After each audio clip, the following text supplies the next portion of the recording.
अस्सलामुअलैकुम रहमतुल्लाहि व बरकातहू। पीटी उर्दू यूट्यूब चैनल में खुशामदीद। व्यूअर्स, आज हम आपके साथ शेयर करने वाले हैं कुल्लुश उस्मान के सीज़न 4 एपिसोड नंबर 117 की रिव्यू। व्यूअर्स, आज के इस वीडियो में हम आपको बताने वाले हैं कि कुल्लुश उस्मान के एपिसोड नंबर 117 में कौन से कैरेक्टर की खात्मा हो रहा है और कौन से किरदार जो है वो इस सीरीज़ को अलविदा कहने वाले हैं।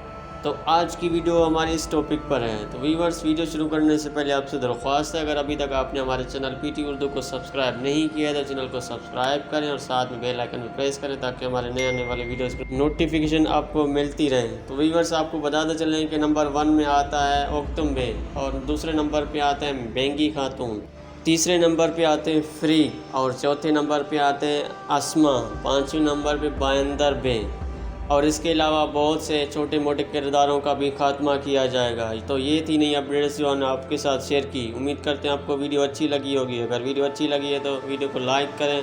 कमेंट सेक्शन में आप अपनी राय ज़रूर दें कि आपके ख्याल में पहले किसका खात्मा होगा। तो मिलते हैं एक नई वीडियो में, तब तक ख्याल रखिएगा। अल्लाह हाफिज़।